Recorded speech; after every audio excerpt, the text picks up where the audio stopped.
এবার ভুয়ো GST voucher তৈরি করে কোটি কোটি টাকা লুঠের অভিযোগ সুকান্ত মজুমদারের। উত্তরবঙ্গ থেকে আসা পণ্যবাহী গাড়ি থেকে জিএসটি লুট করা হচ্ছে, গুটকা থেকে কয়লা, সব ক্ষেত্রে জিএসটি চুরি হচ্ছে।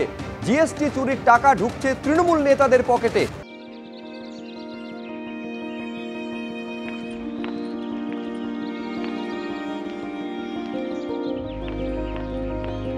আর এর নেপথ্যে রয়েছেন তৃণমূল নেতাদের ঘনিষ্ঠ ধীরাজ ঘোষ এবং বিনয় বর্মন। বিস্ফোরক অভিযোগ করছেন বিজেপি রাজ্য সভাপতি। কি বলেছেন দেখুন।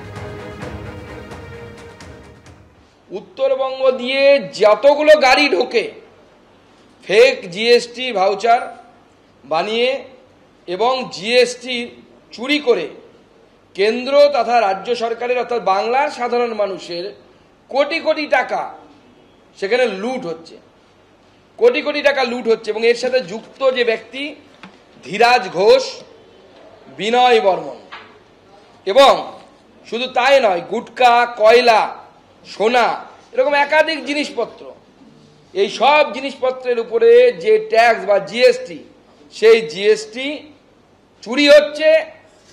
সেই জিএসটি তৃণমূল কংগ্রেসের নেতাদের পকেটে ঢুকে যাচ্ছে। এই একটা দলিল,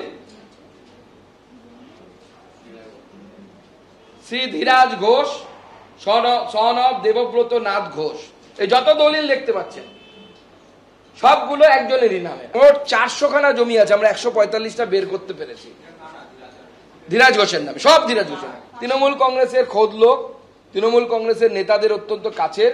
ধীরাজ ঘোষ, যার বিরুদ্ধে অভিযোগ যে তিনি জিএসটি চুরি করছেন, তার স্ত্রী রাজ্য সরকারের জিএসটি অফিসার।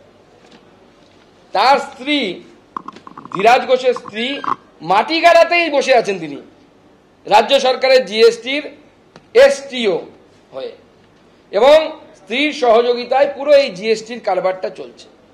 আলকাতরা থেকে শুরু করে গুটকা পর্যন্ত সবকিছুতে এই ট্যাক্সের চুরি হচ্ছে, এবং এই ট্যাক্সের চুরির ভাগ কলকাতার বড় বড় নেতা অবধি পৌঁছে। আবহাওয়ার দিকে নজর দেব। বঙ্গোপসাগরে নিম্নচাপ শক্তি হারালেও তার প্রভাবে ছত্তিশগড়ে তৈরি হচ্ছে ঘূর্ণাবর্ত। কোঙ্কণ উপকূল থেকে দক্ষিণ বাংলাদেশ পর্যন্ত বিস্তৃত অক্ষরেখা, যার ফলে কলকাতা সহ দক্ষিণবঙ্গের সব জেলাতে সারা দিন ধরে বৃষ্টি হচ্ছে। ভারী বৃষ্টির সম্ভাবনা বীরভূম, পুরুলিয়া, পশ্চিম বর্ধমান, মুর্শিদাবাদ জেলায় আগামীকাল। উত্তরবঙ্গে প্রায় সবকটি জেলাতেই ভারী থেকে অতি ভারী বৃষ্টির সম্ভাবনা রয়েছে।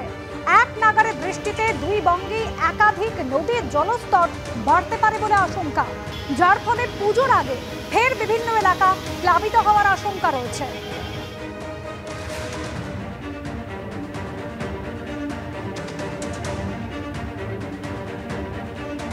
সকাল থেকে কলকাতায় টানা বৃষ্টি, যার ফলে এই অবস্থা কলকাতার বিভিন্ন জায়গায়।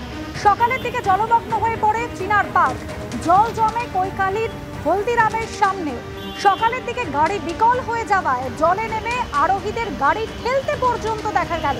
কলকাতা বিমানবন্দর, সেই বিমানবন্দরে ঢোকার সামনের রাস্তাতেও জল জমেছে।